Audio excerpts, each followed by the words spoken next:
Bonjour Église missionnaire évangélique baptiste de l'Outaouais. Voici vos annonces pour la semaine du 30 janvier 2022. Tous les mardis, nous avons temps de prière au téléphone à 11 h. Tous les mercredis à 19 h, nous avons études bibliques. Tous les dimanches à 16 h, il y a école du dimanche pour tous nos enfants de 3 ans à 12 ans sur Zoom. Tous les troisièmes vendredis du mois, FCM se rencontre, Femmes au cœur de la mission. La prochaine rencontre est le 18 février. Tous les vendredis, il y a jeunesse. Pour les ados, c'est à partir de 19 h. Et pour les jeunes adultes, c'est à partir de 20 h. Tous les premiers samedis du mois, la jeunesse vous invite à Girls Tribe et Sisterhood. Pour les jeunes filles de Girls Tribe de 13 ans à 17 ans, c'est à partir de 17 h.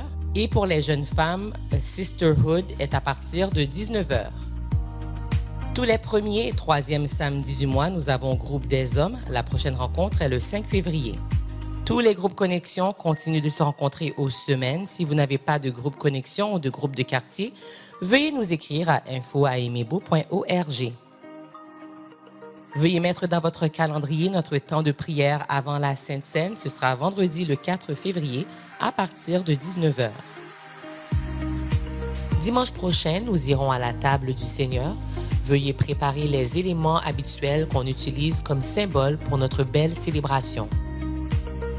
Comme vous savez, il n'y a pas de rencontre en présentiel dans notre bâtiment jusqu'à nouvel ordre. Tous nos cultes du dimanche sont projetés en direct sur la page YouTube de l'Église. Rejoignez-nous tous les dimanches matins à partir de 10 h.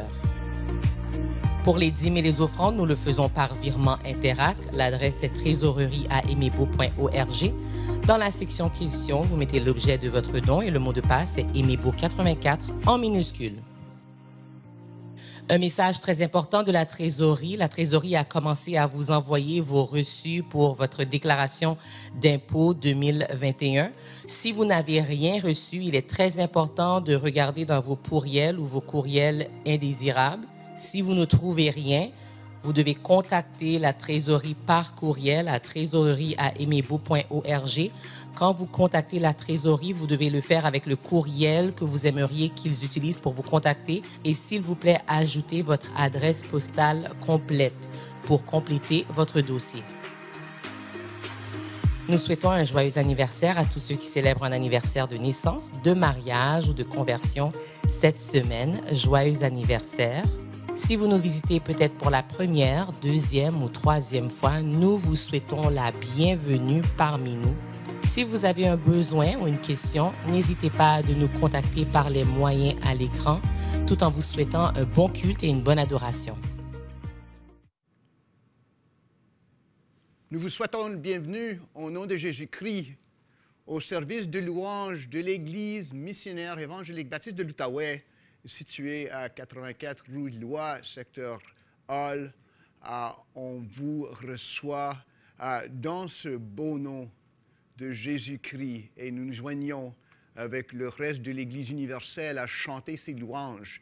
Lui qui nous a appelés et nous a sauvés, qui nous a transportés des ténèbres jusqu'à sa merveilleuse lumière. L'Éternel est dans son saint temple. Que toute la terre fasse silence devant lui. Ô Père céleste, Père de notre Seigneur et Sauveur Jésus-Christ, toi qui as donné par Jésus-Christ le Saint-Esprit à ton Église, que ça te plaise de recevoir dans le nom de Jésus-Christ l'adoration et la louange de ton peuple racheté par le sang de Jésus-Christ.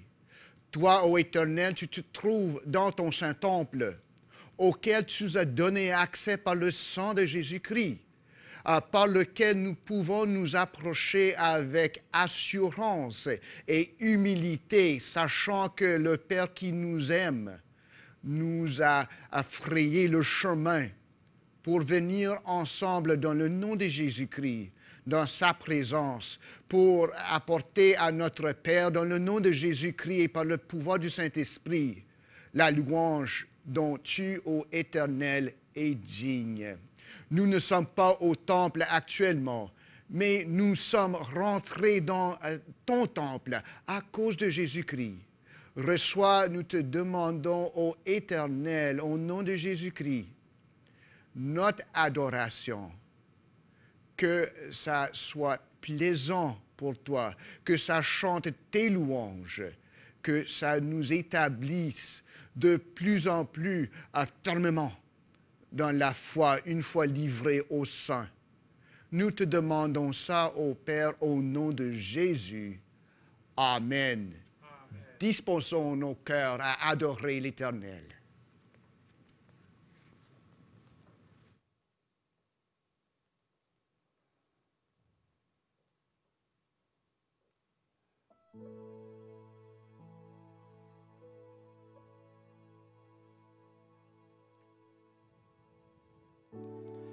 Tel que je suis sans rien à moi, sinon ton sang versé pour moi.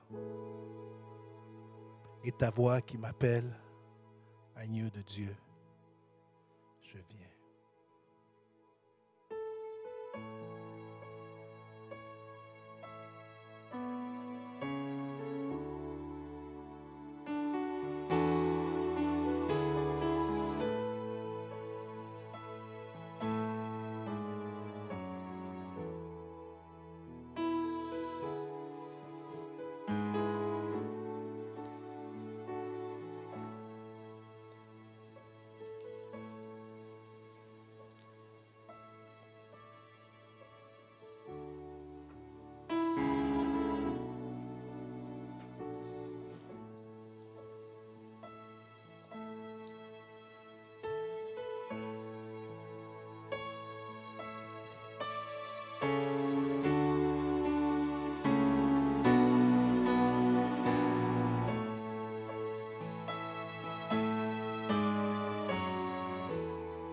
Tel que je suis, sans rien à moi, sinon ton sang versé pour moi, et ta voix qui m'appelle à toi.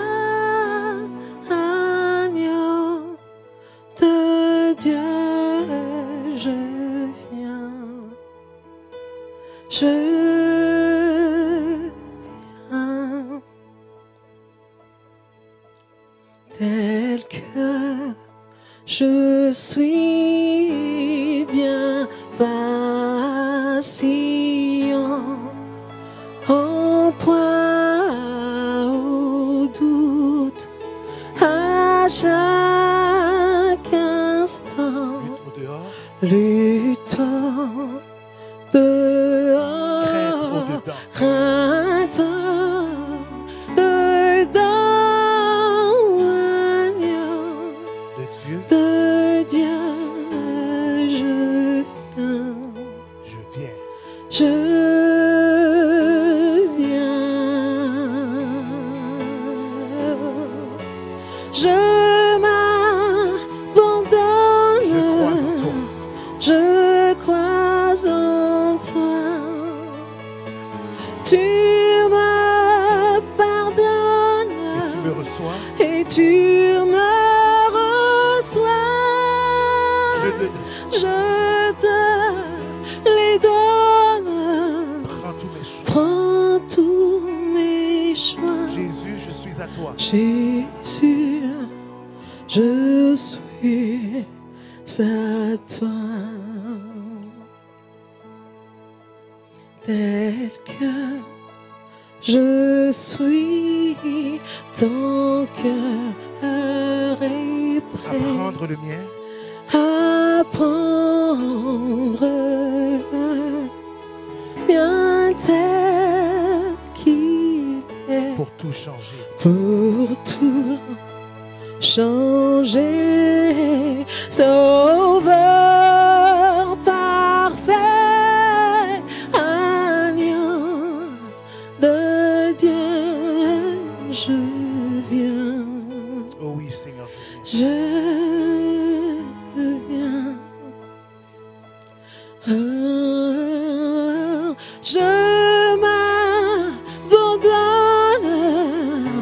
je crois en toi. Tu me pardonnes et tu me reçois. Je te les donne. Prends tous mes choix. Jésus, je viens. Jésus, je suis à toi. Je m'abandonne,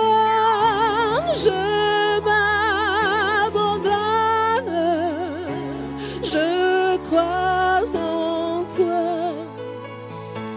Tu me pardonnes et tu me reçois. Je te les donne. Prends tous mes choix. Prends tous mes choix. Jésus, Jésus, je suis à toi. Jésus, je suis à toi. Jésus, je suis à toi. Jésus, je suis à toi.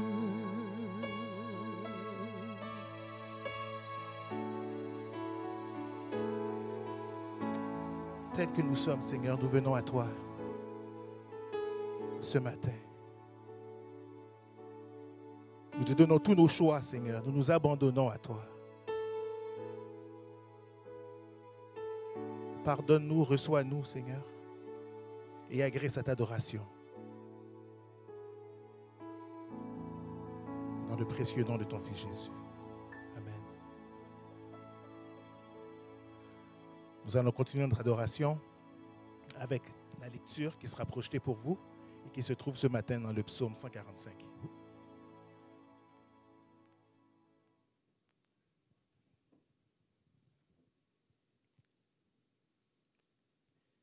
Louange de David.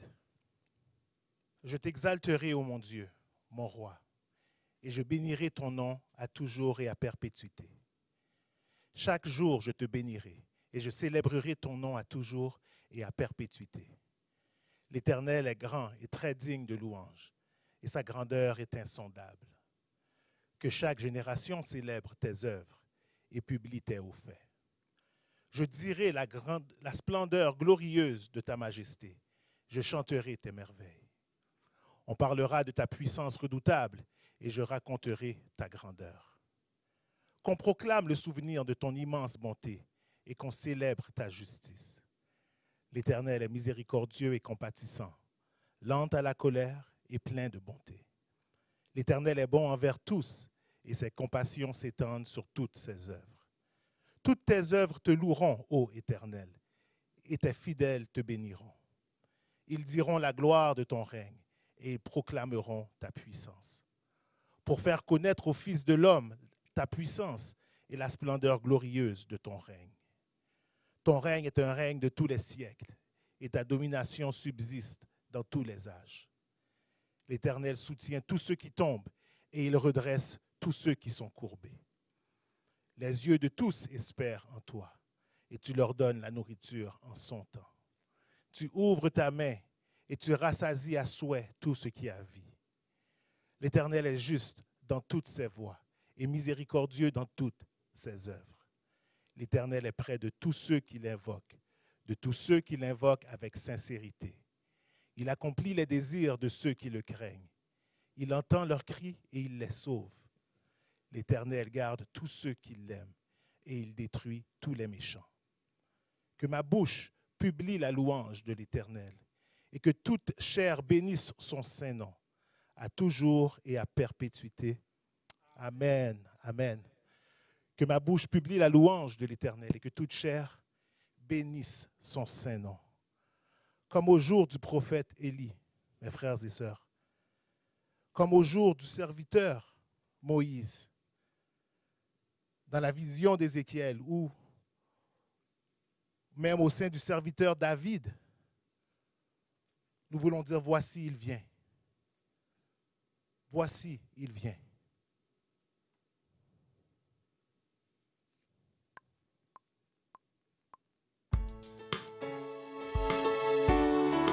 avec joie.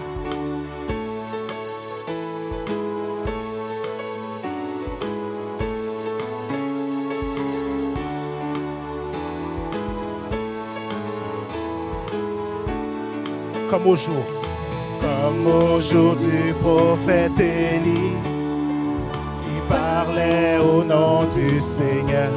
Et comme au jour de ton serviteur, Moïse qui rétablissait la justice. Et malgré ces jours de grande épreuve, de famine, de guerre, de ténèbres, nous sommes une voix dans le désert, criant, préparez la voie du Seigneur. Voici, il vient, au son de la trompette, chevauchant les nuées, brillant comme le soleil, il lève la voix. C'est l'année du jubilé, et du mont Sion vient le salut. Comme dans la vision d'Ézéchiel, les eaux desséchées revivaient.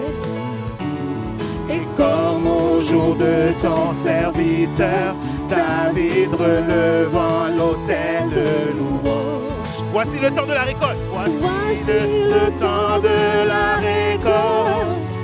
Les champs sont blancs pour la moisson. Nous sommes ouvriers de la vie du Seigneur, proclamant la parole de Dieu. Voici, il vient, au son de la trompette, chevauchant les nuées, brillant comme le soleil, lève ta voix. C'est l'année du jubilé, et du mont Sion vient le salut. Dis-le encore, voici il vient. Voici il vient, au son de la trompette, chevauchant les nuées, brillant comme le soleil, lève ta voix. C'est l'année du jubilé, et du mont Sion vient le salut. Nul n'est comme toi, nul n'est comme toi, éternel. Nul n'est comme toi, éternel. Nul n'est comme toi, éternel. Nul n'est comme toi, éternel. Nul n'est comme toi, éternel. Nul n'est comme toi, éternel. Il n'y a personne comme notre Dieu. Nul n'est comme toi, éternel.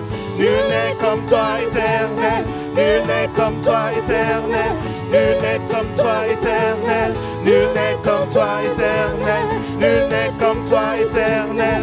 Nul n'est comme toi, éternel. Nul n'est comme toi, éternel. Voici, il vient, au son de la trompette, chevauchant les nuées, brillant comme le soleil, lève ta voix. C'est l'année du jubilé, et du mont Sion vient le salut. Dis encore.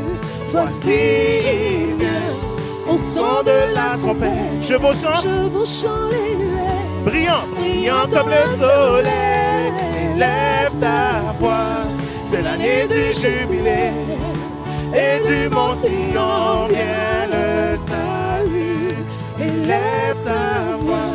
C'est l'année du jubilé, et du mont Sion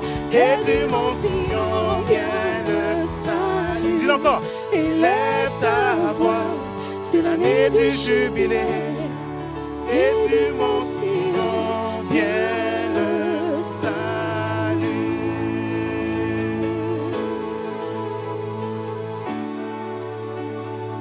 Quelle joie, quel privilège de savoir qu'on peut s'attendre à ce qu'il reviendra sur les nuées. Il reviendra. Alléluia. Alléluia. Merci Seigneur pour cette espérance de savoir qu'au son de la trompette, tu chevaucheras les nuées et brillant comme le soleil, tu déclareras ton année de jubilé. Gloire à toi Seigneur. Nous voulons chercher premièrement le royaume et la justice. Ta parole nous dit que l'homme ne vivra pas de pain seulement, mais de toute parole qui sort de ta bouche. C'est ce que nous voulons déclarer ce matin. Si cela est votre désir, chantez-le avec nous.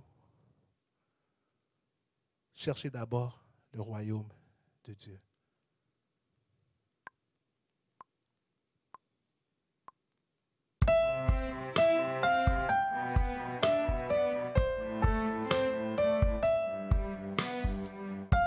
Et il saura prendre soin de tous vos besoins.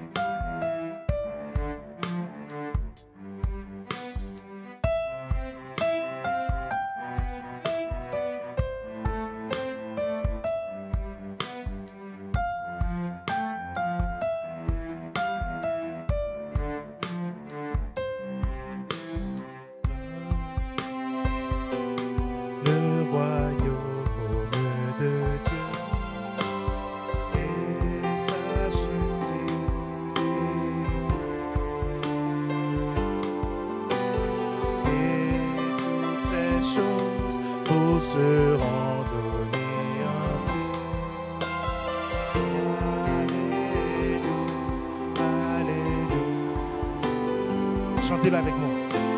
Cherchez d'abord le royaume de Dieu et sa justice,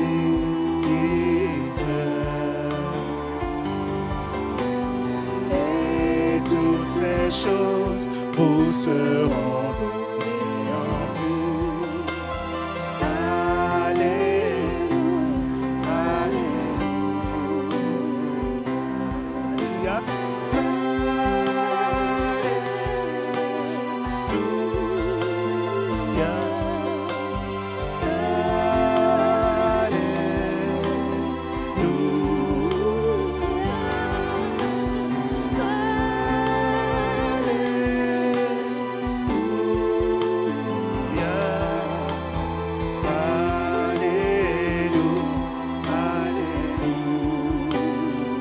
Ensemble, l'homme ne vivra pas de pain seulement, mais de toute parole qui sortent de la bouche de Dieu. Alléluia,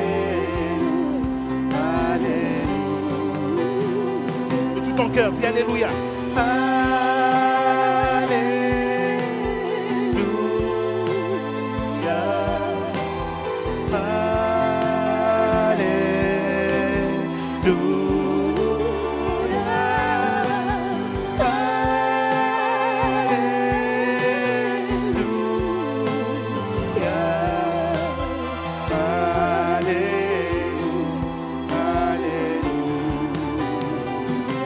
Alléluia.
Il fait bon nous rappeler que tu es le pain de vie.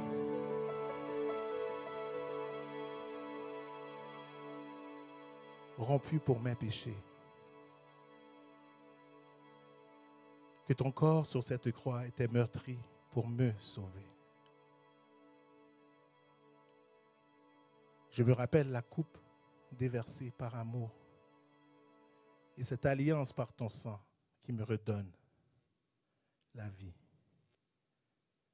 Je veux déclarer et chanter ma remémoration de ce que tu es et ce que tu as fait pour moi.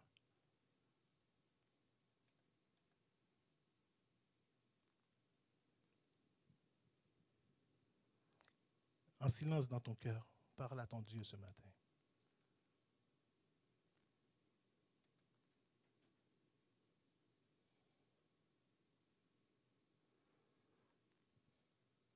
Je me remémore ton amour pour moi, tes promesses. Je ne les oublie pas.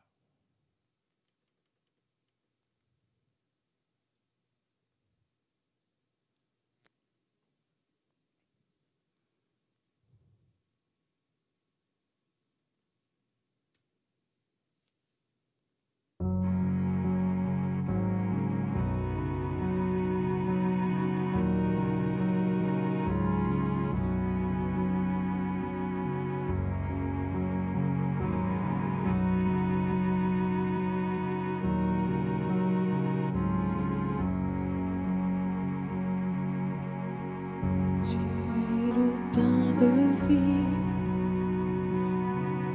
rempli pour mes péchés. Ton corps sur cette croix, meurtri pour me sauver. Me rappelle la cour déversée par amour. Cette alliance par ton sang me redonne la vie.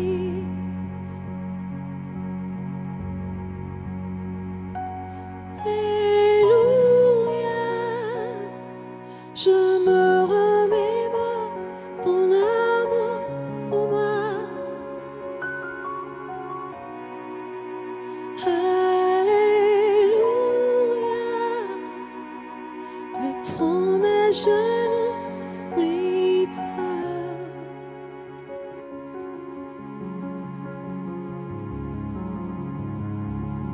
Je mets en œuvre mon salut avec crainte et respect,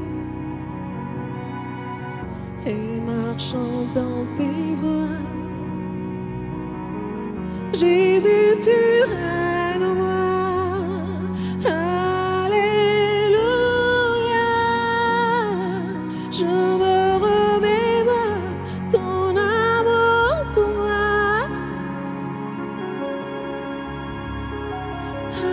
Alléluia, tes promesses je n'oublie pas.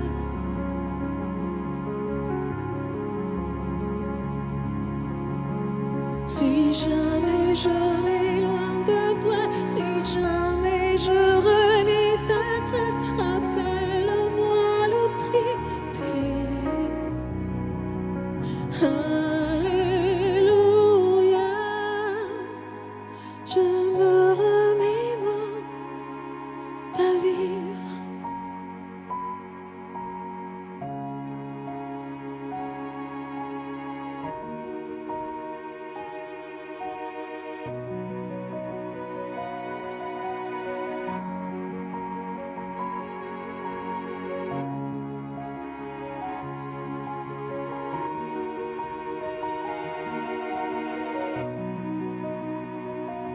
Tu es bon, si bon pour moi. Tu es bon, si bon pour moi.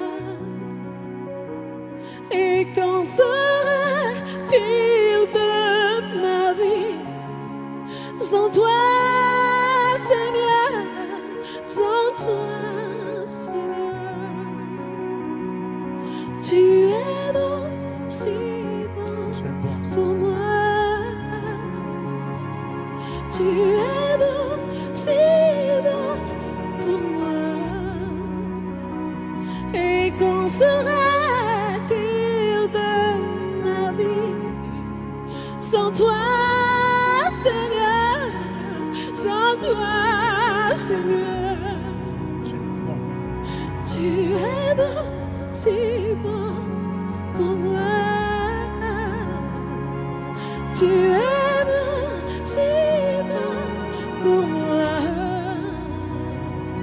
Et quand sera-t-il de ma vie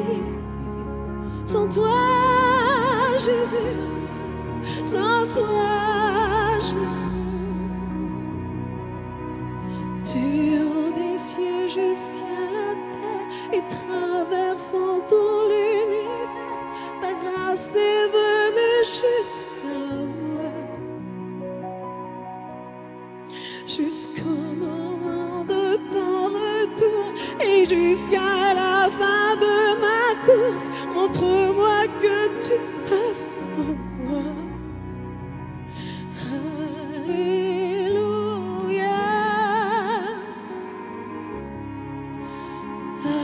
Alléluia.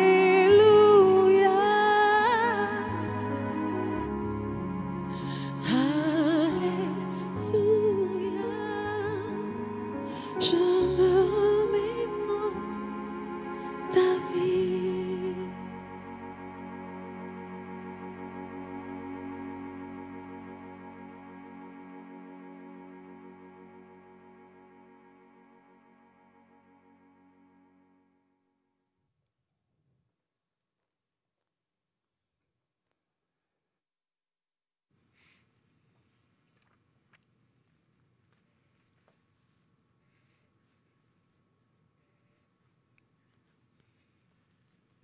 Eh bien, maintenant, on va à la prière. D'abord pour nos jeunes amis, les enfants de notre assemblée et peut-être ceux qui ne sont pas de notre assemblée puis qui se sont joints à nous en ligne. On a chanté beaucoup, peut-être vous avez constaté, on a chanté beaucoup « Alléluia ». Bon, ce n'est pas un mot dans notre langue, là. C'est un mot qui vient de l'hébreu « Alléluia ». Mais il faut savoir ce que ça dit. Qu'est-ce que ça veut dire, ça? Ben, « Alléluia », ça veut dire « louer Dieu ». Louer Dieu. Et on va prier maintenant, surtout pour nos jeunes amis, qui puissent être des adorateurs de Dieu. Donc, prions ensemble, d'abord pour nos jeunes et nos enfants. Ô Père céleste, nous avons le privilège de louer ton saint nom. Tu nous as libérés de nos péchés, de notre amour de soi, de notre préoccupation avec les choses de ce monde, afin que nous puissions tourner nos yeux vers la croix de Jésus-Christ et donc vers toi, dont vient notre secours. Et nous voulons être des adorateurs, comme signifie le mot « Alléluia ». Nous prions surtout pour nos jeunes amis, qu'ils puissent être des adorateurs là où tu les as placés, dans leur famille, à l'école, avec leurs amis, en jouant des sports, au travail, lorsqu'ils s'en vont faire des commissions au centre d'achat, qu'ils puissent être en tout temps des adorateurs qui témoignent de ta gloire, ô Éternel, qui sont des manifestations de la présence, de l'amour de Dieu en Jésus-Christ et de ta justice, afin que d'autres puissent chercher ta justice pour te glorifier. Nous prions pour nos amis dans les mots de Jésus, que leurs œuvres bonnes puissent être manifestes parmi les hommes, afin qu'ils les voient et qu'ils adorent et louent notre Père qui est au ciel. Donne du courage et ton Saint-Esprit à nos enfants, afin qu'ils puissent être à la hauteur de cet appel. Nous prions pour ceux qui ne te connaissent pas, ô Jésus, que tu les sauves, afin que leur adoration ne soit pas sans signifiance, mais que ce soit dirigé au Père par toi, ô Jésus. Garde nos jeunes enfants, garde-les en bien à l'école, garde-les à l'écart de la tentation, détourne leurs yeux et leurs oreilles de ceux qui leur feraient mal, tourne leurs yeux et les oreilles vers ce qui va leur faire du bien, des choses qui sont belles et douces et qui parlent de Jésus et de son amour et de sa sainteté. Nous prions au Père au nom de celui que tu as aimé, Jésus, et pour ceux que tu aimes, nos enfants. Amen. Nous allons tous ensemble maintenant nous tourner vers l'Éternel. Courbons-nous devant l'Éternel comme assemblée et peuple de Dieu. Ô Éternel, Père, Fils et Saint-Esprit, Nous élevons ton nom et crions à toi, Alléluia, louange à l'Éternel, que Dieu soit loué. Nous te rendons grâce de ce que par ta patience, ô Éternel, par ta longanimité, à la place de nous détruire dans ta colère, à cause de notre péché contre toi, notre rébellion, dans l'amour, tu as choisi de nous sauver en Jésus-Christ. Tu nous as rendus d'ennemis en amis, d'étrangers en fils et filles de Dieu par Jésus-Christ, de celui qui nous aimait nous-mêmes et aimait la voie de la destruction, à ceux qui sont des adorateurs de Dieu, dont la louange vient de Dieu. Merci au Père pour cette liberté. Merci pour cette allégresse que nous avons en Jésus-Christ. Merci pour l'espoir sûr et certain de la vie éternelle en Jésus-Christ, lors de la résurrection des morts en Jésus-Christ. Merci au Père par Jésus-Christ. Nous te confessons nos péchés. Nous avons bronché de plusieurs façons. Ô Père, comment est-ce que nous n'aurions pas péché contre toi? En parole, par nos pensées, par ce que nous avons fait ou choisi de ne pas faire. Nous avons résisté à ta volonté. Nous avons été rebelles à ta loi. Pardonne-nous, ô Père. Nous avons honte devant toi, notre Père. Nous qui sommes en Jésus-Christ, nous n'avons pas peur de la destruction ni de ta colère. Mais, ô Père, nous excusons et nous cherchons ton pardon d'avoir été une déception. Nous, ton peuple que tu as sauvé par le sang de Jésus-Christ, lui qui était seul obéissant à toi, lui qui s'est livré pour les autres, pour nous qui, bien souvent, nous ne sommes pas livrés à faire ta volonté. Aie pitié, ô Père, pardonne-nous. Enlève ce fardeau de notre conscience, nous te prions. Et par ton Saint-Esprit, par qui tu as ressuscité du séjour des morts le troisième jour, le Roi de gloire, Jésus-Christ, œuvre en nous afin que nous ayons le vouloir et le faire pour te suivre et pour accomplir ta volonté. Merci de ce qu'en Jésus-Christ, nous avons été pardonnés. Nous n'avons aucun sacrifice à t'offrir sauf le sacrifice d'action de grâce, des lèvres purifiées par la parole de Dieu en Jésus-Christ. Ton épouse lavée par cette parole, nous apportons nos louanges et notre obéissance par le moyen du seul sacrifice qui ait pu être offert, celui de Jésus-Christ, Fils de Dieu, pour nos péchés. Merci au Père. Accepte et reçois notre adoration, nous te prions, des lèvres qui chantent tes louanges, toi qui es miséricordieux envers des pécheurs et qui nous nomme en Jésus-Christ fille et fils de Dieu par adoption. Nous te rendons grâce même pour cette semaine passée de tes bienfaits envers nous. Comment pourrions-nous les compter, ô Éternel? Tu as guéri nos malades. Ceux qui étaient malades sont de retour au service à l'Éternel, dans la famille et dans la santé. Nous avons même vu des fidèles qui ont en toi mis ses armes à terre et sont rentrés dans le repos du Seigneur. Merci pour leur témoignage. Merci pour la communion fraternelle dont on s'est joui avec eux, pour leur exemple, pour la gloire qu'ils ont rendue à toi, ô Éternel. Merci que nous ayons pu connaître ce monde-ci et qu'en Jésus-Christ, nous allons les voir un jour.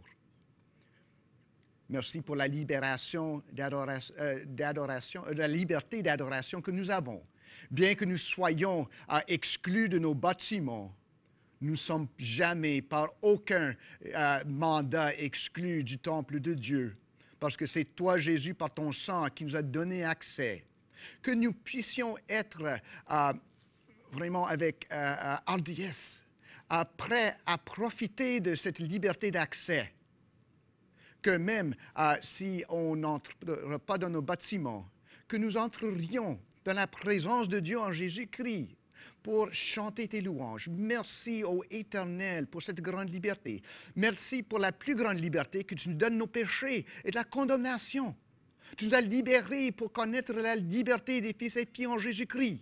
Nous sommes plus coupables. Nous n'avons plus la terreur de la mort et de ta colère. Parce que tu nous as connus en Jésus-Christ. Tu nous as choisis en Jésus-Christ. Tu nous as libérés en Jésus-Christ. Gloire à toi, ô Père. Merci pour l'unité de notre Église. Merci des combats, des schismes, des différends qu'on n'a pas eus. Merci de ce que lorsqu'on a eu des différents d'avis, c'est comme sœurs et frères que nous les avons eus. Et qu'en Jésus-Christ, nous cherchions d'être un peuple uni. Merci de ce que tu nous as accompli parmi nous, ce que nous n'aurions jamais pu accomplir par nous-mêmes. Nous prions pour ces églises qui souffrent des schismes, des luttes à l'interne, dont le message de l'Évangile est mis en sourdine à cause de leur combat. Merci que tu nous as préservés. Oh, merci Dieu. Merci Seigneur. Nous prions pour ceux qui sont toujours malades, pour notre sœur Séraphine. Merci pour les progrès qu'elle a fait pendant les derniers jours. Guéris-la, nous te prions. Pour d'autres, comme sur Roselyne, pour sur Daniel, pour sur Léna, pour sur Esther, pour d'autres qui souffrent des maladies, qui souffrent des douleurs, que tu puisses les leur enlever, que tu puisses leur donner la foi, la patience, la persévérance de continuer malgré ces douleurs et de porter témoignage de la voie de la croix à travers ces douleurs. Merci pour ceux qui souffrent en Jésus-Christ. Merci pour leur exemple, leur patience, que leur coupe soit remplie par toi, ô Père. Nous prions pour la fidélité, pour nous, que nous restions fidèles à l'Évangile et à notre Jésus. Pour l'Église persécutée à travers le monde, où ce qu'elle souffre, donne-leur une mesure supérieure, en surplus de fidélité au Père. Nous prions pour la liberté.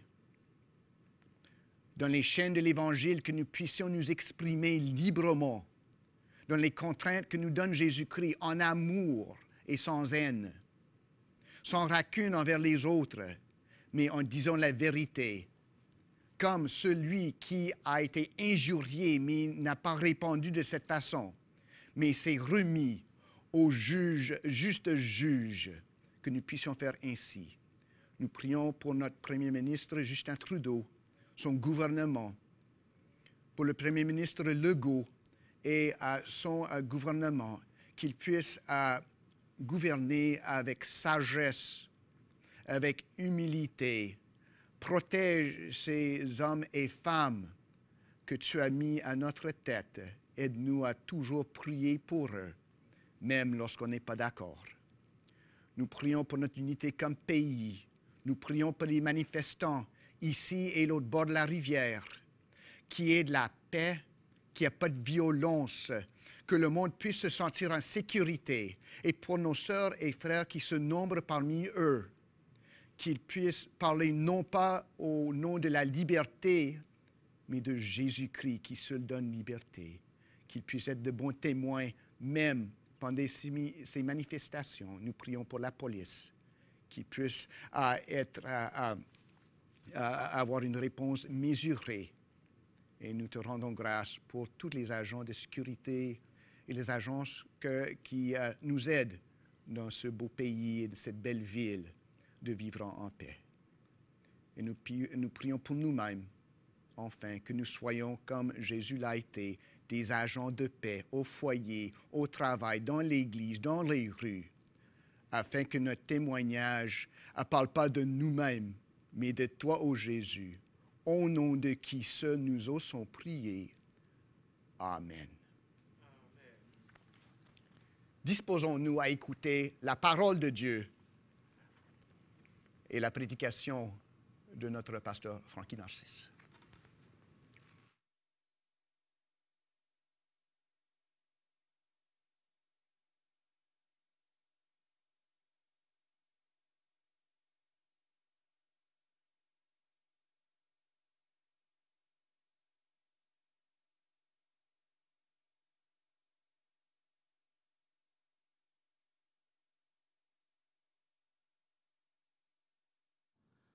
Que la grâce de Dieu soit avec vous tous ce matin. Oh, quel bon temps avons-nous passé jusqu'ici dans la présence de notre Dieu. Et il est toujours bon, il est toujours agréable de se retrouver ensemble, d'être unis, même virtuellement, pour présenter notre adoration à notre Dieu. Ce matin, je vous invite à ouvrir votre Bible dans le livre des Actes des Apôtres, au chapitre 20. Je vais lire les versets 16 à 24. Je ne veux pas lire tout le texte qui est assez long. Et je veux vous donner un peu le contexte pour que vous puissiez bien vous situer par rapport à ce texte. Et ce dont nous parlerons aujourd'hui, c'est le pourvu que de la cause par excellence. Le pourvu que de la cause par excellence. Et je vais lire pour vous l'apôtre Paul, ce que Luc a écrit sur le voyage de l'apôtre Paul vers Jérusalem. Et donc, je lis Acte 20, versets 16 à 24. Et je vous recommande de lire tout le chapitre chez vous, peut-être plus tard, et ce sera très bien. Je lis pour vous. Paul avait résolu de passer devant Éphèse sans s'y arrêter, afin de ne pas perdre de temps en Asie, car il se hâtait pour se trouver, si cela lui était possible, à Jérusalem le jour de la Pentecôte. Cependant, de Milet, Paul envoya chercher à Éphèse les anciens de l'Église.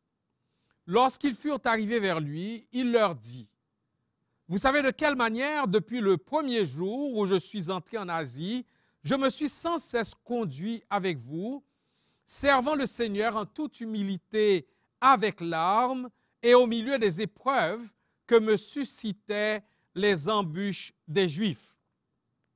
Vous savez que je n'ai rien caché de ce qui vous était utile et que je n'ai pas craint de vous prêcher et de vous enseigner publiquement et dans les maisons, annonçant aux Juifs et aux Grecs la repentance envers Dieu et la foi en notre Seigneur Jésus-Christ. Et maintenant, voici, lié par l'Esprit, je vais à Jérusalem, ne sachant pas ce qui m'y arrivera. Seulement, de ville en ville, l'Esprit Saint m'avertit que des liens et des tribulations m'attendent. Mais je ne fais pour moi-même aucun cas de ma vie comme si elle m'était précieuse, pourvu que j'accomplisse ma course avec joie et le ministère que j'ai reçu du Seigneur Jésus d'annoncer la bonne nouvelle de la grâce de Dieu. Je relis le verset 24. Je ne fais pour moi-même aucun cas de ma vie comme si elle m'était précieuse, pourvu que j'accomplisse ma course avec joie et le ministère que j'ai reçu du Seigneur Jésus d'annoncer la bonne nouvelle de la grâce de Dieu. Parole du Seigneur. Mes frères et sœurs, je ne sais pour vous, quand j'étais à l'école primaire, je n'aimais pas les cours de grammaire. Et la grammaire française n'est pas facile. Il y a quelqu'un qui est d'accord avec moi. La grammaire française n'est pas facile. Il y a tant de règles, tant d'exceptions, et il fallait apprendre par cœur certaines expressions, connaître les prépositions, les conjonctions, et plein de règles. Et pourvu qu'il y ait une des expressions qu'il fallait apprendre, parce que c'est une locution conjonctive. Une locution conjonctive qui a le sens de « du moment que », à condition de ou si.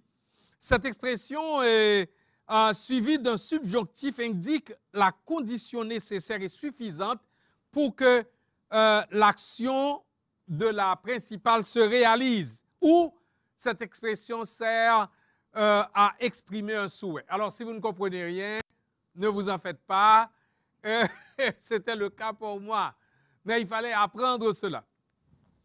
Le pourvu que ici est une expression sur laquelle j'aimerais que vous reteniez. Le pourvu que de la cause par excellence. Le pourvu que de la cause par excellence. Je vais vous donner maintenant le contexte du texte. Paul était en route vers Jérusalem. C'était son plus vif désir d'y arriver avant la fête. Il comptait y arriver avant la Pentecôte. Il a préféré ne pas passer par Éphèse pour ne pas bouleverser son agenda. Il a préféré profiter de son arrêt dans une ville côtière qui s'appelait Milet, qui était à peu près à 73 kilomètres d'Éphèse. Et il en a profité pour envoyer chercher les anciens d'Éphèse pour qu'ils viennent le trouver à Milet. Et c'est là, sur le rivage, il les a rencontrés et leur a adressé les mots sortis directement d'un cœur d'un berger qui aime, d'un berger qui est soucieux de leur vie personnelle, de leur ministère, qui est soucieux de l'Église qu'il a dirigée pendant au moins 3 ans. Paul résume le ministère qu'il a exercé à Éphèse de 3 manières. Premièrement, il passe en revue le passé, acte 20, versets 18 à 21, versets 26 à 27, verset 31 et verset 33 à 35. Je vous recommande de les lire. Paul leur rappelle son ministère sans compromis. Pendant 3 ans, il a prêché sans crainte, il a prêché fidèlement, il a prêché avec larmes Jésus-Christ parmi eux. Et Paul leur rappelle son ministère fidèle, versets 26 et 27. Il a toujours été fidèle dans la déclaration de la parole de Dieu. Il a dit que, versets 26 et 27, il leur dit, je vous déclare aujourd'hui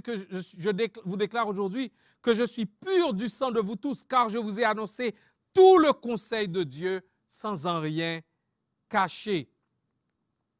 Et Paul leur rappelle aussi son ministère désintéressé dans les versets 33 à 35. Et il dit, je n'ai désiré ni l'argent, ni l'or, ni les vêtements de personne. Vous savez vous-même que ces mains ont pourvu à mes besoins et à ceux des personnes qui étaient avec moi. Je vous ai montré de toute manière que c'est en travaillant ainsi qu'il faut soutenir les faibles et se rappeler les paroles du Seigneur qui a dit lui-même, il y a plus de bonheur à donner qu'à recevoir. Donc, ce qu'il a fait, il a subvenu entièrement à ses besoins, ne prenant l'argent de personne. Et pourquoi il l'a fait? Eh bien, il s'est souvenu des paroles du Seigneur qui a plus de bonheur à donner qu'à recevoir. Bien qu'il avait droit à être supporté parce que l'ouvrier mérite son salaire. Et l'Écriture dit qu'on n'en musellera pas le bœuf quand il foule le grain, mais Paul a tenu à travailler pour subvenir à ses besoins et pouvoir communiquer l'Évangile et à pratiquement toute la province, à toute l'Asie et dans laquelle était située certainement Éphèse. Donc, il passe en revue le passé, il fait le point sur le présent dans les versets 22 à 25. ce que nous avons lu. Dans le verset 28, il dit « Prenez donc garde à vous-même et à tout le troupeau sur lequel le Saint-Esprit vous a établi évêque pour faire paître l'Église du Seigneur qui s'est acquise par son propre sang. » Et verset 32, il dit « Et maintenant, frères, je vous recommande à Dieu et à la parole de sa grâce, à celui qui peut édifier et donner l'héritage avec tous les sanctifiés. » Et donc, Paul, il fait le point sur le présent. Il explique que ça allait être leur dernière rencontre et qu'ils devaient faire face à des temps difficiles. Il les exhorte, prenez garde à vous-même, prenez garde au troupeau dont le Saint-Esprit vous a confié la responsabilité. Prenez soin de l'Église de Dieu qui s'est acquise par son propre sang. Et il dit, je vous confie à Dieu et à la parole de sa grâce. Donc, il passe en revue le passé, il fait le point sur le présent, et troisièmement, il donne un aperçu de l'avenir.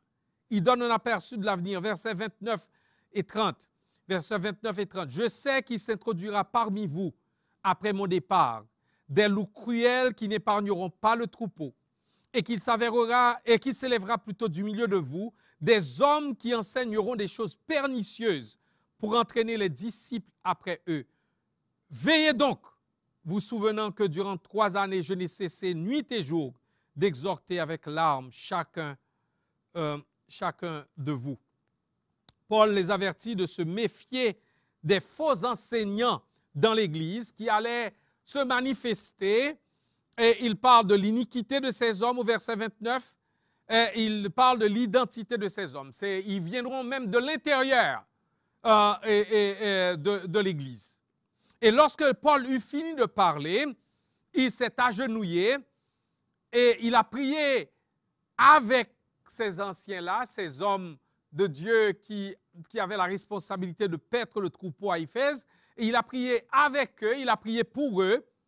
Et après des adieux déchirants, il est parti pour Jérusalem et pour ne plus revenir dans cette région jusqu'à sa mort à Rome.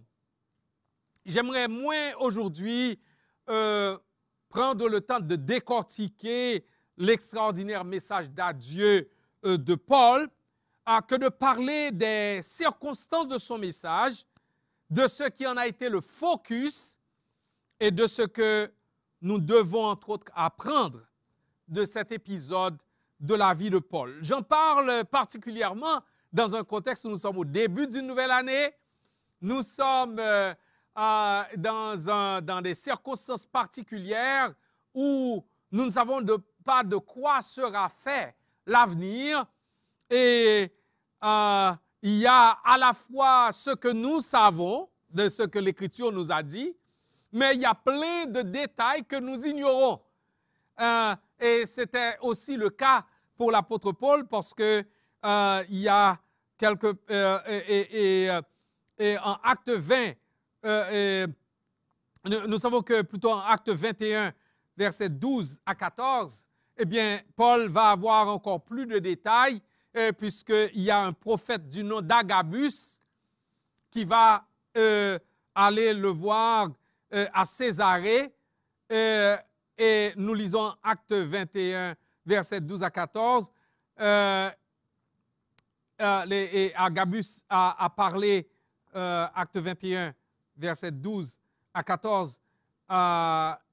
Donc, vous savez que Agabus avait dit « L'homme à qui appartient cette ceinture, les Juifs le liront de la même manière à Jérusalem et le livreront entre les mains des païens. » Et quand nous entendîmes cela, nous et ceux de l'endroit, nous priâmes Paul de ne pas monter à Jérusalem. Alors il répondit, « Que faites-vous en pleurant et en me brisant le cœur? Je suis prêt non seulement à être lié, mais encore à mourir à Jérusalem pour le nom du Seigneur Jésus. » Et comme il ne se laissait pas persuader, nous n'insistâmes pas et nous dîmes que la volonté du Seigneur se fasse. Donc, remarquez, frères et sœurs, que même si Paul ignorait les détails sur ce qui allait lui arriver, il n'avait pas moins de certitude que cet avenir allait être marqué par des souffrances. Comme le Seigneur Jésus, quand il se dirigeait vers Jérusalem, ce n'était pas la gloire qui était devant lui dans l'immédiat, mais parce que Jésus-Christ et parce que Paul savait que cela faisait partie du plan de Dieu pour leur mission, ils ont soumis leur volonté à celle du Père, malgré les larmes, malgré les réticences des frères qui ont voulu le dissuader, malgré les tentatives de l'arrêter, Paul a tenu à continuer son chemin. Une certaine théologie fort populaire aujourd'hui qui soutient que Dieu veut pour nous la santé, l'abondance matérielle, le succès, eh bien, conseillerait de réprouver cet esprit. Ils auraient dit non, c'est arrière de moi cet esprit de négativité, arrière de moi cet esprit de souffrance et de tribulation. Et Dieu ne permettra pas que cela arrive à son serviteur. Ce n'est pas ce que l'apôtre Paul a fait. L'esprit qui lui a annoncé que des liens et des souffrances l'attendaient était l'esprit de Jésus-Christ qui avait dit à Ananias à son sujet dès sa conversion, « Cet homme est un instrument que j'ai choisi pour faire connaître mon nom aux non-juifs, aux rois et aux Israélites. Je lui montrerai tout ce qu'il doit souffrir pour moi. » Acte 9, versets 15 et 16. Donc Paul vivait avec la conviction d'une mission de vie qu'il entendait accomplir. Il ne cherchait pas à fuir les souffrances qui étaient liées à la réalisation de cette mission. Il était prêt à mourir pour le nom du Seigneur Jésus. Il ne connaissait pas le plan, le complet itinéraire de ce qui lui était réservé, mais il faisait confiance à son Seigneur pour guider ses pas, pour le garder des embûches, pour lui donner la force de surmonter les obstacles, pour lui donner la grâce de persévérer envers et malgré tout. Je veux, sur la base du texte que nous avons devant les yeux, particulièrement le verset 24, acte 20, verset 24, je veux particulièrement souligner trois choses de ce texte. Trois choses de ce verset si important. Et rappelez-vous, nous parlons de le pourvu que de la cause par excellence. Le pourvu que de la cause par excellence. La première chose que nous allons souligner de ce texte, c'est la conviction de la mission de la vie de Paul. La conviction de la mission de sa vie. La conviction de la mission de sa vie. L'évangéliste Luc raconte au chapitre 9 du livre des Actes des Apôtres l'histoire de la conversion de l'apôtre Paul. Dieu s'est servi d'un disciple de Damas du nom d'Ananias pour aller communiquer à Paul un message. Épeuré face à la perspective d'aller rencontrer celui qui était connu comme un féroce défenseur du judaïsme et qui persécutait les chrétiens, même en dehors de la Judée, Ananias hésitait pour aller voir Saul de Tarse. Le Seigneur lui dit, en Acte 9, verset 15, « Va, car cet homme est un instrument que j'ai choisi. » Cet homme est un instrument que j'ai choisi pour porter mon nom devant les nations, devant les rois et devant les fils d'Israël. Et je lui montrerai tout ce qu'il doit souffrir pour mon nom. Donc, ce qui veut dire que pour Paul, dès sa conversion, le Seigneur lui a communiqué une mission, une vision claire de sa mission, et faisant partie de cette mission est la question de la souffrance.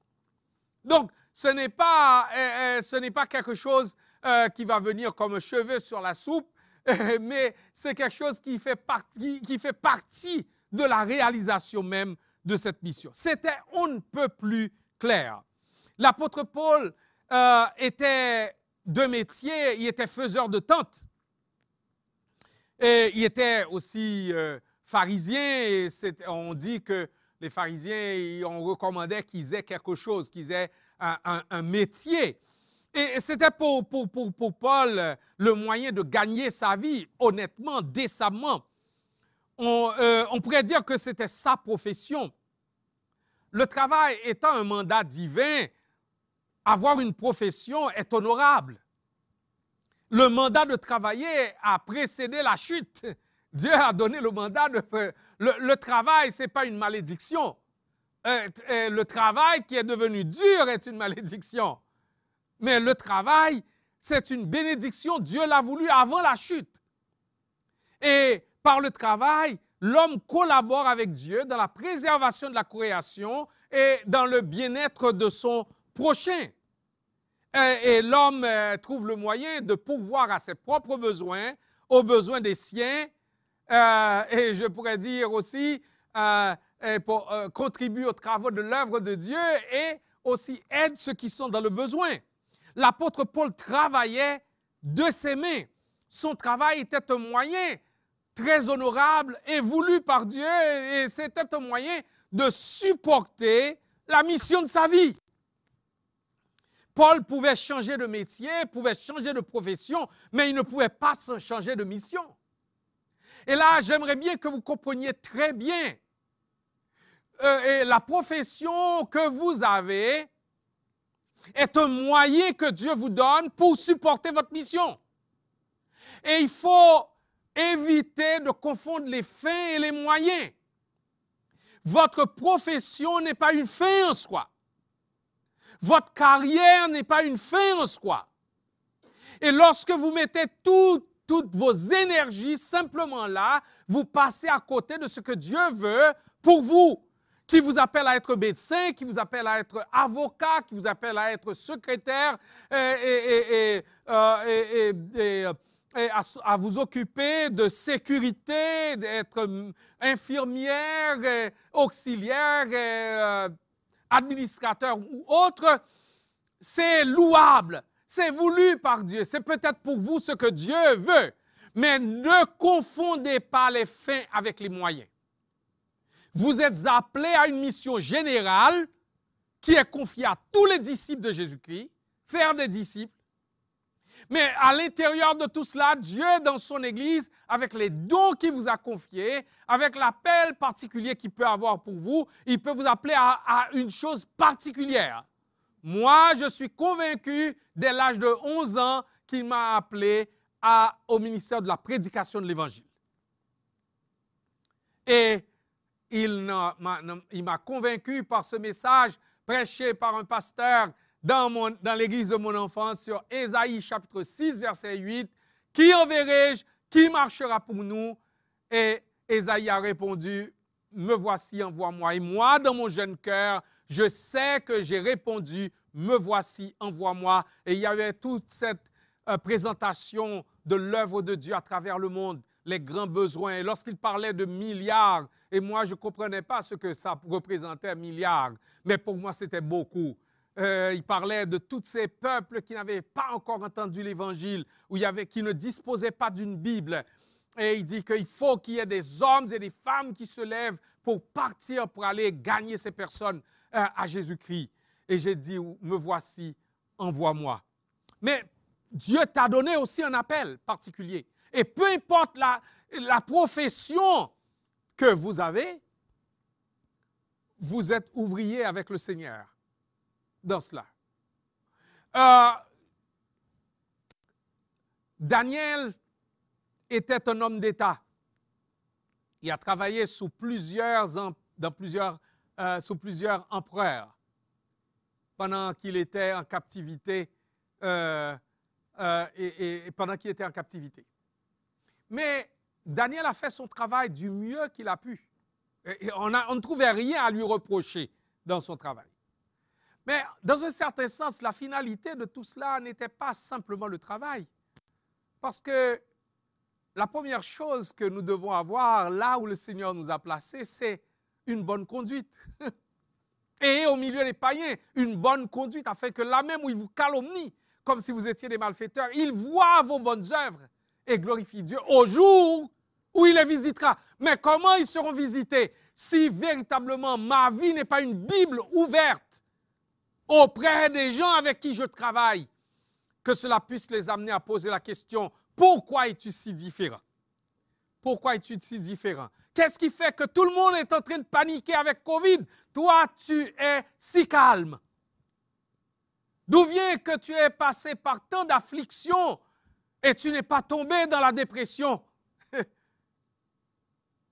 bien, lorsque ces questions sont posées, eh bien, il y a la porte est ouverte pour la présentation de l'Évangile. C'est le temps d'accomplir la mission de façon visible, de présenter l'Évangile de manière très systématique, parce que la question a été posée. Et mes frères et sœurs, Daniel, il y a eu cette bonne conduite, et comme résultat, le roi savait que Daniel priait. Le roi savait que Daniel avait un Dieu qu'il respectait.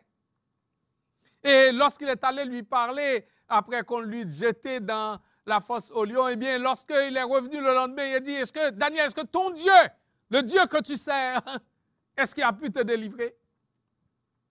Et lorsque le Seigneur a délivré Daniel de la fosse aux lions, il y a eu un témoignage de cet homme, de ce roi, même de cet empereur, qui a reconnu que le Dieu de Daniel, c'est le vrai Dieu.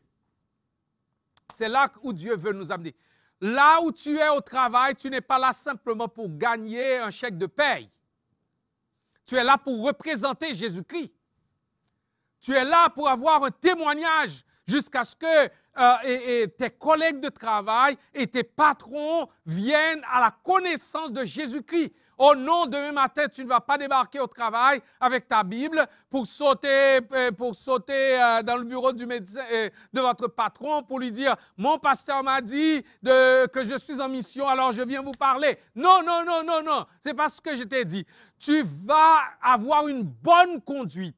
Tu vas bien faire ton travail. Tu vas faire le travail le plus excellent.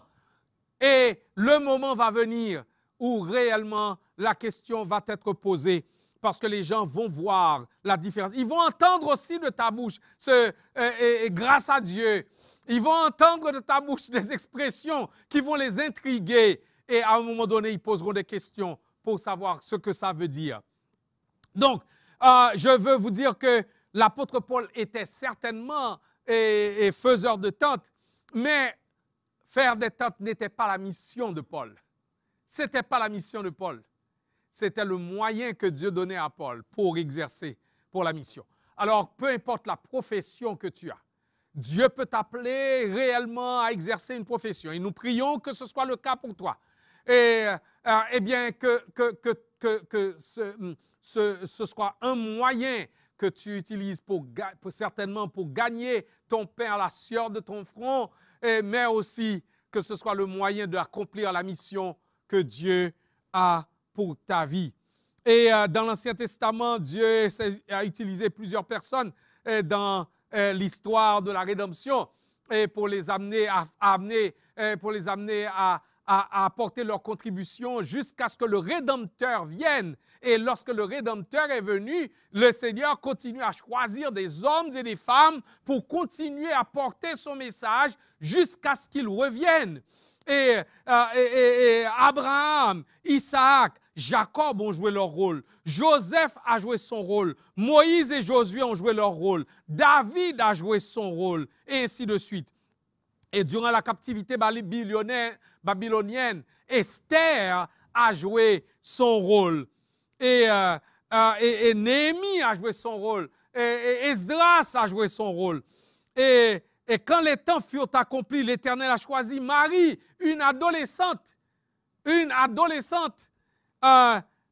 et qui s'est rendue disponible, qui a conçu par l'opération du Saint-Esprit. Jésus a été conçu par l'opération du Saint-Esprit et Joseph a été choisi comme père nourricier et pour prendre soin de Jésus et de Dieu fait chair. Pendant 3 années, Jésus a choisi 12 disciples, 12 apôtres.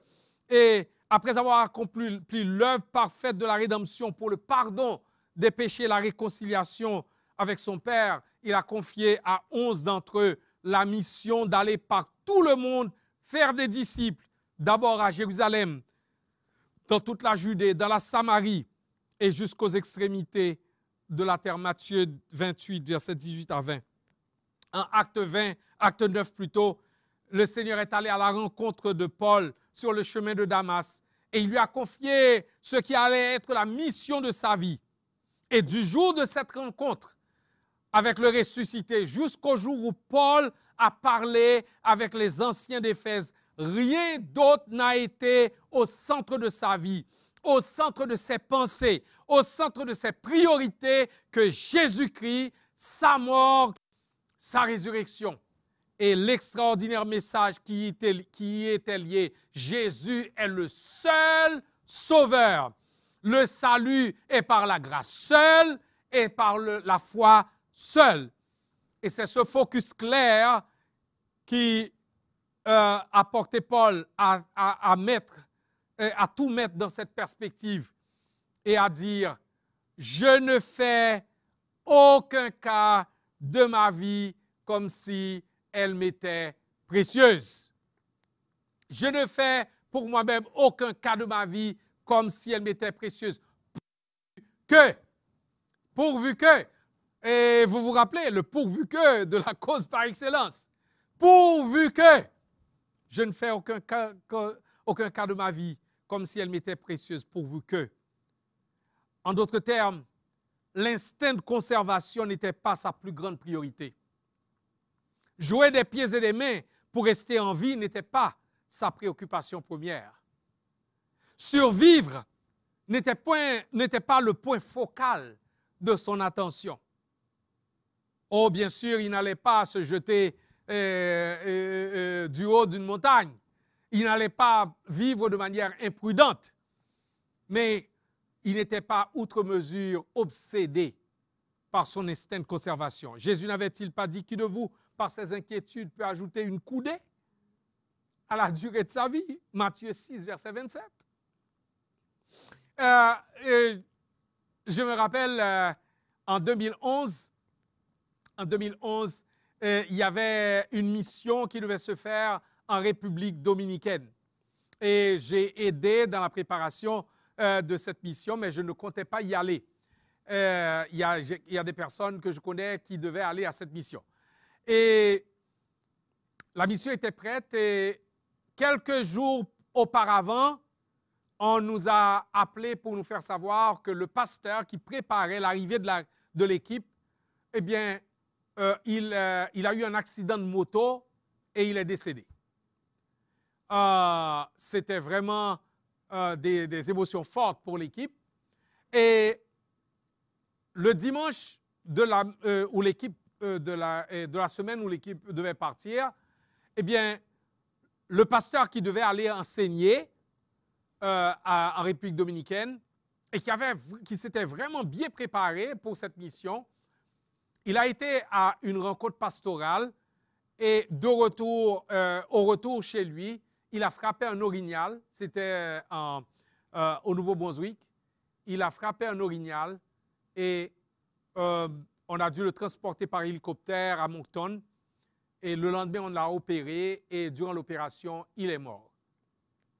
Il est décédé durant l'opération. Donc, c'était vraiment une dure épreuve pour l'équipe missionnaire et pour les familles. Et ils se demandaient est-ce qu'ils devaient continuer, ils devaient quand même aller. Ils ont décidé d'y aller quand même. Cependant, ils voulaient trouver quelqu'un pour aller remplacer le pasteur pour cette mission. Et ils m'ont appelé et m'ont demandé est-ce que je peux considérer la possibilité d'aller remplacer le pasteur pour la mission. Eh bien, j'ai dit, je vais en discuter avec ma femme, parce qu'on devait partir pour 2 semaines. Il dit, je vais en discuter avec ma femme et je vous reviens pour une réponse. Et quand j'en ai discuté avec ma femme, et bon, on s'est entendu, ma femme a accepté, a donné sa bénédiction, donc je leur ai dit que j'allais partir. Et il y a des personnes qui m'ont dit, pasteur, on a entendu dire que tu vas partir en mission. Et il dit oui. Il dit, mais il y a 2 pasteurs qui sont morts. J'ai dit oui, il y a 2 pasteurs qui sont morts. Il dit, vous allez quand même. Je dis, bien sûr que j'y vais. Parce que véritablement, si c'est le Seigneur qui m'appelle à aller en mission, eh bien, peu importe ce qui peut arriver, eh bien, ma vie est entre les mains du Seigneur. Je pouvais dire ici, je ne fais pour moi-même aucun cas de ma vie comme si elle m'était précieuse, pourvu que j'accomplisse ma course avec joie et le ministère que j'ai reçu du Seigneur, de faire connaître la bonne nouvelle de sa grâce en Jésus-Christ. Eh bien, je suis allé et j'ai fait la mission par la grâce de Dieu. Et je peux dire que le Seigneur m'a pris au mot parce que j'avais prié en 2010 pour dire, Seigneur, si tu m'as conservé la vie, puisque tu m'as conservé la vie dans ce tremblement de terre, eh bien, Seigneur, fais ce que tu veux de moi. Je suis à ta disposition. Mais amène-moi à fouler de plus haut sommet. Et mes frères et sœurs, dans cette mission qui n'était pas premièrement pour moi, mais le Seigneur a permis que je fasse 26 baptêmes. Les gens ont été déjà préparés pour le baptême. 26 baptêmes, 21 mariages et plusieurs présentations d'enfants, une cérémonie d'ordination. Donc, des choses que je n'avais jamais faites auparavant d'un seul coup.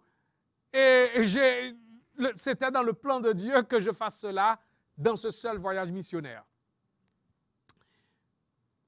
Le Seigneur a des plans pour notre vie. Et il est capable de diriger ses plans.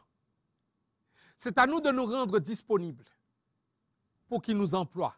Et l'apôtre Paul, c'était le cas pour lui. Il était prêt. Il savait qu'il y aurait des souffrances sur la route. Il y aurait des souffrances, il y aurait des tribulations. On le lui a dit, mais il ne recule pas. Parce qu'il savait que ça faisait partie du plan de Dieu pour sa vie, dans la réalisation de cette mission.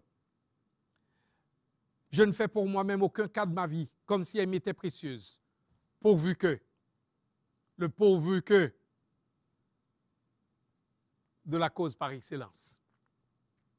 Quelle conviction as-tu sur ta mission, sur la mission que Jésus-Christ a confiée à tous ses disciples en général? Quelle conviction as-tu sur la mission que le Seigneur t'a confiée d'une manière particulière? Tu devrais écrire ces questions et dans la prière, demander à l'Esprit de Dieu de t'amener à des convictions profondes comme Paul. Parce qu'il te faut des convictions profondes. Et c'est ce qui peut te permettre de faire face aux afflictions, aux souffrances. Quand ça arrive et que tu sais que tu es en plein dans la volonté de Dieu, tu ne recules pas. Tu tiens bon. Deuxième chose, la volonté de bien finir la course. Jusqu'à un peu plus bref sur ce point. Paul dit, je ne fais pour moi-même aucun cas de ma vie comme si elle m'était précieuse, pourvu que j'accomplisse ma course avec joie. Pourvu que j'accomplisse ma course avec joie. Au moment où l'apôtre Paul parlait à ses frères d'Éphèse, il avait déjà parcouru une bonne partie de cette course. Il avait déjà fait plusieurs voyages missionnaires, implanté plusieurs églises, formé plusieurs leaders, établi de nombreux anciens diacres, diaconesses dans les églises. Il portait déjà dans son corps les cicatrices des sévices subis lors de ses voyages, comme il en a parlé dans sa deuxième lettre aux Corinthiens, au chapitre 11, versets 21 à 33. Pourtant, loin de vouloir se satisfaire d'un si impressionnant curriculum vitae, il veut continuer à courir pour bien finir la course. Non pas en se plaignant, non pas avec une mentalité de victime. Non, non, non, non. Il veut accomplir la course comment? Avec joie. Il veut accomplir la course avec joie. Et je peux te poser la question, est-ce le cas pour toi? Est-ce le cas pour toi, mon frère? Est-ce le cas pour toi, ma sœur? Peu importe ton âge.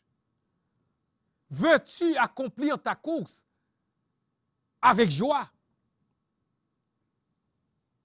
As-tu cette volonté et cette détermination de bien terminer la course?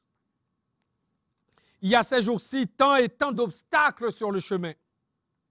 Il y a ces jours-ci tant et tant de gens qui se sont arrêtés. Tant et tant de gens qui sont en train de rebrousser chemin. Tant et tant de gens qui sont en train de dire « c'est trop dur, cela ne vaut pas la peine, il y a trop de souffrance, il y a trop d'affliction, il y a trop d'épreuves. » L'apôtre Paul, par l'encouragement de sa propre expérience, dit tout le contraire. Il dit en Philippiens 3, versets 12-14, « Ce n'est pas que j'ai déjà remporté le prix ou que j'ai déjà atteint la perfection, mais je cours pour tâcher de le saisir, puisque moi aussi, j'ai été saisi par Jésus-Christ. Frère, je ne pense pas l'avoir saisi, mais je fais une chose, oubliant ce qui est en arrière et me portant vers ce qui est en avant. Je cours vers le but pour remporter le prix de la vocation céleste de Dieu en Jésus-Christ. Et c'est encore lui qui va dire à son fils bien-aimé dans la foi, Timothée, dans sa deuxième lettre, alors qu'il semble voir la ligne d'arrivée. Il dit en 2 Timothée 4, versets 7 et 8, « J'ai combattu le bon combat. J'ai achevé la course. J'ai gardé la foi. » Il ne s'est pas arrêté. Il n'a pas rebroussé chemin. Il n'a pas regardé en arrière. Il a continué la course jusqu'à ce qu'il la termine. Nous avons donc dit que l'apôtre Paul, dans ce texte, a la conviction de la mission de sa vie. Dans ce texte aussi, nous voyons que l'apôtre Paul vraiment voulait continuer jusqu'à la fin, terminer la course avec joie. Et troisièmement, nous avons la nature de sa mission. La nature de sa mission. Il dit, je ne fais pour moi-même aucun cas de ma vie comme si elle m'était précieuse, pourvu que j'accomplisse ma course avec joie. Et le ministère que j'ai reçu du Seigneur Jésus, d'annoncer la bonne nouvelle de la grâce de Dieu. Annoncer la bonne nouvelle de la grâce de Dieu. Paul avait une mission. Et cette mission était centrée sur Christ. Cette mission était la mission des missions, la mission par excellence. Et il dit, le ministère qu'il a reçu, c'est d'annoncer la bonne nouvelle de la grâce de Dieu. Le ministère de Paul, c'est un ministère de grâce. Et le thème central de ce ministère, c'est la grâce.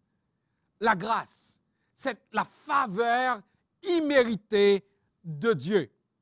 En Éphésiens 2, verset 8, il va dire que c'est par la grâce que vous êtes sauvés. C'est la grâce qui sauve. En Tite, chapitre 2, verset 11-12, il va dire que, il va parler de la grâce qui enseigne à renoncer à un mode de vie impie et aux convoitises de ce monde. Donc la grâce, nous ne sommes pas que sauvés par la grâce, mais la grâce nous enseigne à renoncer à l'impiété, à ne pas vivre comme nous vivions autrefois.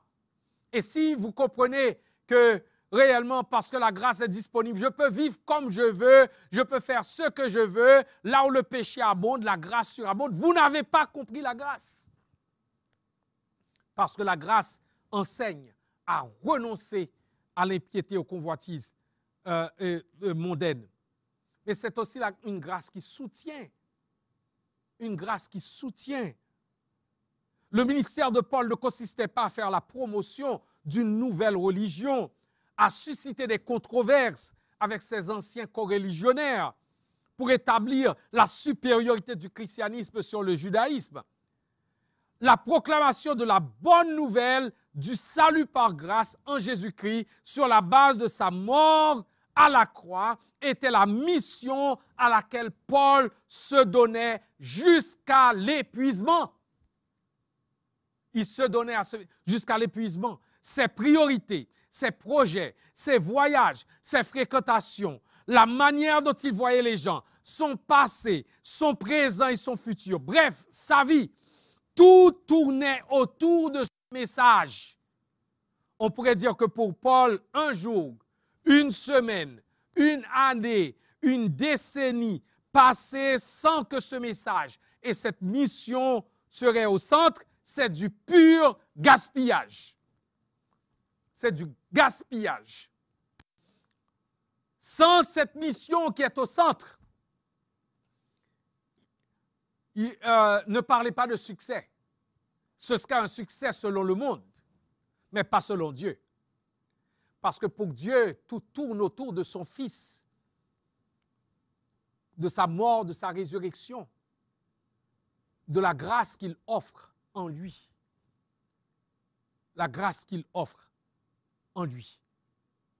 Et si pour l'instant, votre préoccupation, c'est la carrière, la profession, réussir, accumuler plus de biens, vous êtes en train de faire du gaspillage et de passer à côté de ce que Dieu a dans son plan pour toi, qu'il a sauvé par grâce.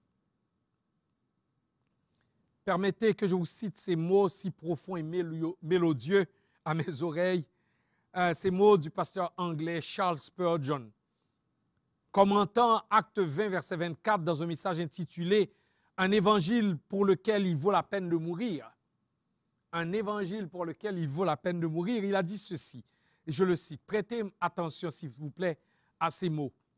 « J'essayerai de proclamer ce mot « grâce », de sorte que ceux qui connaissent son son joyeux seront heureux, et que ceux qui le méprisent auront le cœur transpercé. La grâce est l'essence de l'Évangile. La grâce est l'unique espoir pour ce monde déchu. La grâce est le seul réconfort des saints qui attendent le ciel.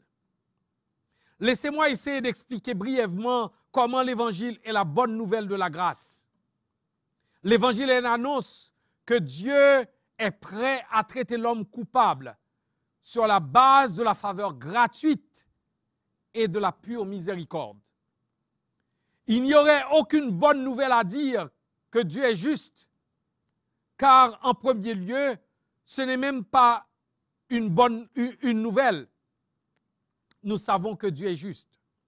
La conscience naturelle l'enseigne à l'homme. Que Dieu punisse le péché et récompense la justice n'est pas du tout une nouvelle. Et si c'était une nouvelle, ce ne serait pas une bonne nouvelle, car nous avons tous péché. Et sur la base de la justice, nous devons périr. Mais c'est une nouvelle, et une nouvelle de la meilleure espèce, que le juge de tous est prêt à pardonner la transgression et à justifier l'impie. Alléluia.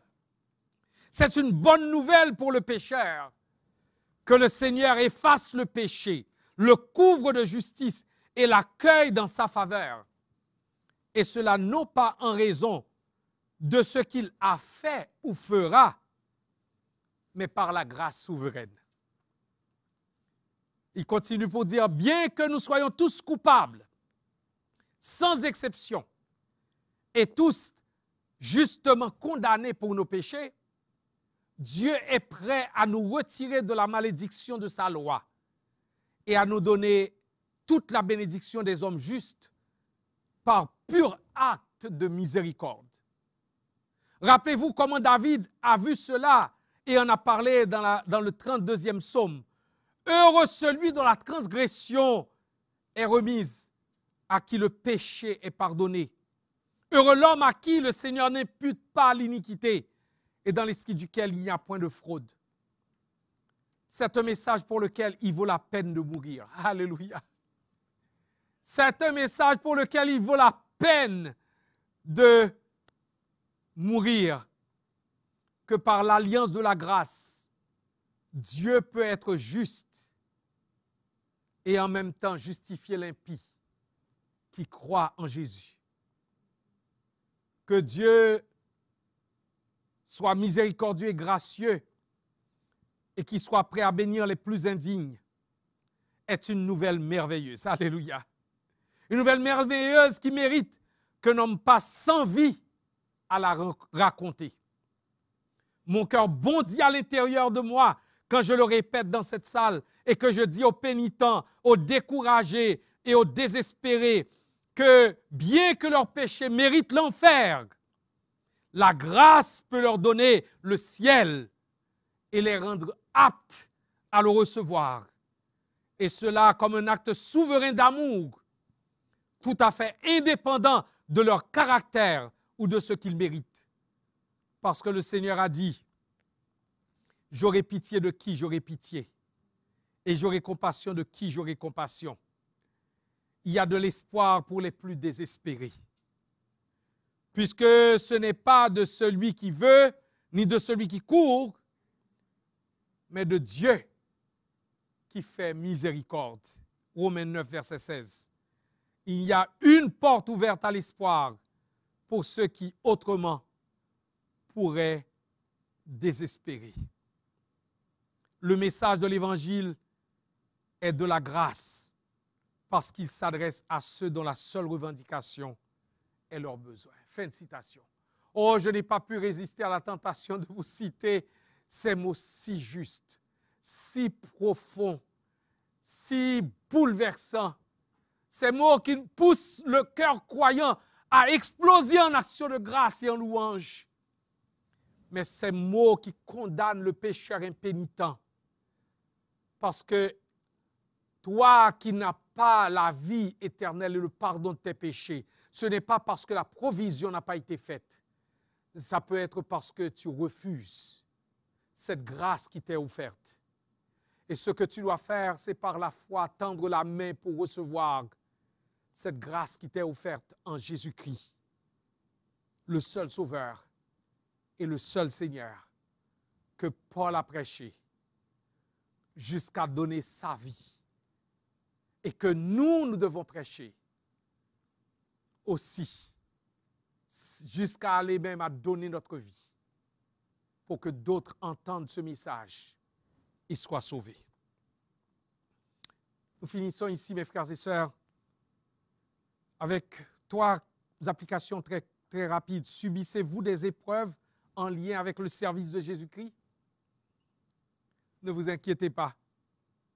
Il y a pour vous de l'encouragement dans les sages paroles et dans ce que Paul nous montre ce matin. Je sais qu'il y a des croyants qui disent « La persécution a commencé, on est en train de nous persécuter. » Mes frères et sœurs, c'est encore rien. Lisez l'histoire de ses frères et de ses sœurs dans les pays où l'Église est persécutée, qui perdent leur maison, qui perdent leur famille, qui sont emprisonnés, qui sont battus, qui perdent leur emploi. Il y en a qui sont en train de souffrir à cause de l'Évangile, à cause de Jésus-Christ. Et nous disons nous sommes persécutés parce que nos droits sont bafoués. Eux autres, ils ne revendiquent pas leurs droits. Ils savent que porter l'Évangile vient avec des souffrances, Et Jésus-Christ nous avait prévenus. Deuxième chose, confondez-vous la mission de votre vie avec votre profession, votre carrière? Oh oui, peut-être que votre profession, votre carrière, Dieu vous a conduit vers une profession, vers une carrière, vers un métier. C'est bien, Dieu doit être honoré en cela, mais ne confondez pas les fins avec les moyens. Sachez que c'est un moyen qui vous est donné pour accomplir la mission. J'ai eu le privilège de prêcher l'Évangile pendant des années, déjà près de 38 ans, et soutenu par l'Église de Jésus-Christ. Mis à part, je dirais, trois années où j'ai travaillé comme agent d'assurance pour mettre du pain et du beurre sur la table. Mais je sais que ce n'est pas toujours le cas pour tous les pasteurs. Mais le Seigneur m'a appelé vraiment à la prédication de l'Évangile de manière vocationnelle. Mais je sais que s'il ne pourvoyait pas à un moment donné, c'était ma responsabilité d'aller, comme faiseur de tente, travailler pour supporter ma mission. Comme le fait présentement Pasteur Arsène, comme l'a fait Pasteur Guy, comme le fait Pasteur Leslie Pierre, et comme d'autres le font. Et Pasteur Gordon et moi, nous serions prêts à aller travailler de nos mains pour pouvoir prêcher l'Évangile. Nous ne devons pas confondre les fins avec les moyens. Il y a une mission que Dieu a pour nous tous. Cherche à discerner comment tu peux être un ouvrier avec une mission particulière dans la grande mission de Jésus-Christ, mission à laquelle il nous appelle tous. Il n'y a pas ceux qui sont mis à part comme les pasteurs, et bien, bon, eux autres, la mission c'est pour eux. C'est eux autres qui partent peut-être en République dominicaine, en Haïti, et dans l'autre pays où le pasteur Gordon est allé, là, je ne me rappelle pas, et Malawi. Non, nous sommes tous missionnaires. Cette église s'appelle Église missionnaire évangélique baptiste de l'Outaouais. Église missionnaire. Si tu fais partie de cette église, tu es missionnaire. Si tu fais partie de n'importe quelle église, tu es missionnaire. Et comme on aime dire, tu es missionnaire ou démissionnaire. Il n'y a pas une troisième option. Missionnaire ou démissionnaire. Et enfin, je termine avec le dernier point. L'évangile est le point focal de la vie, et c'était le point focal de la vie de Paul, et ça doit être aussi notre point focal. Et sinon, le divin propriétaire ne risque-t-il pas de dire de toi ou de moi, pourquoi occupe-t-il la terre inutilement? Pourquoi occupe-t-il la terre inutilement?